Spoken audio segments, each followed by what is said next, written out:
Le mentor est comme un garde du corps. Il nous guide, il nous couvre, il nous protège. Notre succès est sien et notre échec aussi. Si tu veux atteindre tes objectifs, il est indispensable pour toi d'avoir un mentor. Bonjour à toi et bienvenue, tu écoutes AfroBest, le podcast d'une jeunesse noire élite. Je m'appelle Arthur et c'est un plaisir de t'accueillir dans ce podcast. Ici, on fait le tour des thématiques telles que le développement personnel, l'accomplissement de soi, mais aussi et surtout l'afro-émancipation. Car je suis convaincu qu'une Afrique prospère implique que chaque Africain travaille à devenir meilleur. Ça te parle? Eh bien, abonne-toi et contribue ensemble à redorer le blason de l'Afrique. Le mentorat, qu'est-ce que c'est et pourquoi est-il indispensable pour toi d'avoir un mentor? D'après le dictionnaire, le mentorat désigne une relation interpersonnelle de soutien, une relation d'aide, d'échange et d'apprentissage dans laquelle une personne expérimentée, le mentor, offre sa sagesse acquise et son expertise dans le but de favoriser le développement d'une autre personne, le mentoré, qui a des compétences ou des connaissances à acquérir et des objectifs à atteindre. Dans cette définition, je voudrais que tu retiennes relation d'aide, d'échange et d'apprentissage pour la suite. Chez nous en Afrique, on oublie généralement que pour réussir dans son projet de vie, il est indispensable d'avoir un mentor, que ce soit sur le plan professionnel ou autre. J'irais même jusqu'à dire que la notion de mentor est parfois vue d'un mauvais œil. Voilà donc pourquoi je me propose dans cet épisode d'éclairer ta lanterne en ce qui concerne le mentorat pour un jeune Africain désireux de réussir dans la vie. Je t'invite donc à rester jusqu'à la fin car je te donnerai les étapes à suivre pour trouver et entrer en contact avec un mentor. Comme défini plus haut, le mentor est une source abondante d'expérience et de sagesse pour le mentoré qui a des compétences et des connaissances à acquérir pour atteindre ses objectifs. Je te propose donc de faire à présent, sur la base de mon expérience personnelle, le tour des avantages que le mentorat pourrait présenter pour un mentoré. Pour entrer dans le vif du sujet, je dirais premièrement qu'avoir un mentor m'a fait profiter de son expérience. Je tiens ici à préciser qu'il s'agissait d'un mentor sur le plan professionnel, et donc le fait de le côtoyer fréquemment dans le travail et de me frotter à sa façon de résoudre des problématiques me nourrissait de son expertise sans avoir à passer par les épreuves qu'il a dû endurer. Justement, en parlant d'épreuves endurées, avoir un mentor m'a permis d'éviter les échecs essuyés par ce dernier sur son parcours en tant qu'ingénieur.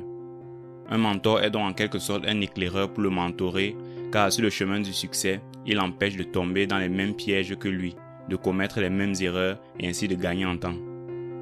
Le gain de temps est donc un autre avantage du mentorat pour le mentoré, car le mentoré prend une longueur d'avance en apprenant d'une personne plus expérimentée. Dans mon cas, les aptitudes acquises auprès de mon mentor me permettaient de prendre l'avance sur mes camarades de classe et ainsi de résoudre des problématiques liées à mon domaine avec plus d'aisance.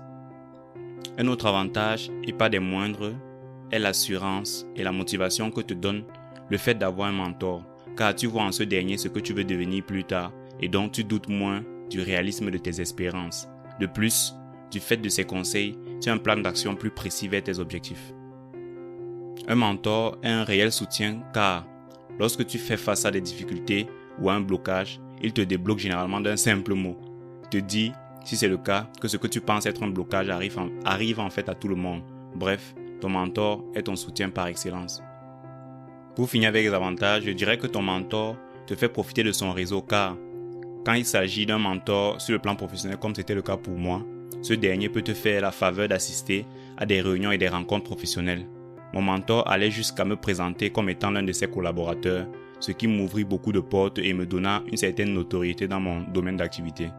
Avoir donc un mentor est très important pour quiconque veut réussir dans la vie, et ceci dans tous les domaines de la vie. Mais avant de te donner les étapes à suivre pour pouvoir en avoir un, je réponds ici tout d'abord à des questions que tu pourrais te poser. À la question « Peut-on avoir plusieurs mentors ?» je répondrai oui, car pour chaque aspect de ta vie, tu auras besoin d'un mentor. Il est possible d'avoir un mentor qui couvre plus d'un aspect de ta vie, mais il est assez rare d'avoir un mentor qui t'inspire sur tous les plans. Si c'est le cas pour toi, tant mieux. La question suivante est « Peut-on prendre n'importe qui comme un mentor ?» À cette question, je répondrai qu'on apprend de tout le monde. Que la personne soit jeune ou moins jeune que toi, le plus important ici est la valeur ajoutée que la personne t'apporte dans le domaine de la vie où tu souhaites t'améliorer. Sur quoi faut-il se baser pour choisir son mentor? Eh bien, un mentor se choisit en se basant sur nos objectifs et sur ce qui nous inspire en ce mentor. Dans mon cas par exemple, j'ai choisi comme mentor l'un de mes professeurs qui m'inspirait et dont les qualités collaient le plus avec le type d'ingénieur que je voulais devenir. Quelles sont les qualités d'un bon mentor? D'après mon expérience, je dirais qu'un bon mentor est celui-là pour qui vos échecs et vos réussites sont aussi les siennes. Celui-là qui vous donne en permanence des défis challengeants, car ces derniers vous font grandir. Et pour finir, c'est celui-là qui vous écoute et vous conseille sans toutefois vous juger, car doté d'un esprit ouvert. Lorsque tu es un mentoré, tu dois premièrement travailler dur pour encourager ton mentor à te transmettre son savoir. De plus, tu dois être humble et sérieux, car c'est toi qui profites de plus de cette relation de mentorat. Après avoir dit tout ceci, je pense qu'il est temps pour moi de te dire quelles sont, d'après moi, les étapes à suivre pour trouver un mentor. La première étape consiste à se fixer des objectifs clairs. Si tu n'as pas encore fait, je t'invite à écouter l'épisode que j'ai fait à ce sujet.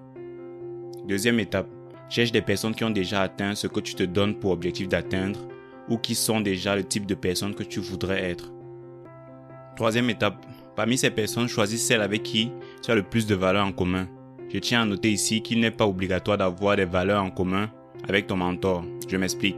Si ton potentiel mentor est excellent sur le plan professionnel et ne t'inspire pas vraiment sur le plan social ou familial, ça ne devrait pas te déranger car le plus important pour toi est ce que ce dernier va t'apporter sur le plan professionnel.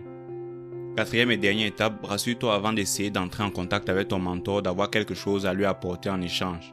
Car comme on l'a vu au début, le mentorat est une relation d'aide, d'échange et d'apprentissage pour les deux parties. Dans mon cas, j'aidais mon mentor dans la conception et le suivi de certains projets, sans rémunération au départ. Dans ton cas, ça pourrait être la maîtrise de l'outil informatique et des réseaux sociaux, bref. Pour qu'il y ait échange, il faut que chacun ait quelque chose à offrir. J'oubliais, un dernier détail avant de clôturer cet épisode. Si tu n'arrives pas à te trouver un mentor physique, tu peux aussi avoir un qui sera virtuel. Le mentor virtuel sera celui-là que tu suivras sur les réseaux sociaux pour savoir quels sont ses challenges et qu'est-ce que tu peux apprendre de lui. Tu devras aussi lire ses ouvrages et t'imprégner de son expertise ou de sa personnalité. Et à chaque difficulté, tu te poseras la question suivante. Comment aurait fait mon mentor ou quels conseils m'aurait-il donné pour m'aider à résoudre ce problème? Voilà ce que je tenais à partager avec toi aujourd'hui. Je te remercie d'avoir écouté jusqu'au bout et j'espère t'avoir apporté de la valeur. N'hésite pas à laisser ton avis en commentaire, une note, un like, un partage, bref, fais comme chez toi. Participe au prochain épisode en laissant tes avis et ou questions via un message vocal. Le lien se trouve dans la description. Sur ce, je te dis à mercredi prochain et n'oublie pas d'être le changement que tu veux autour de toi.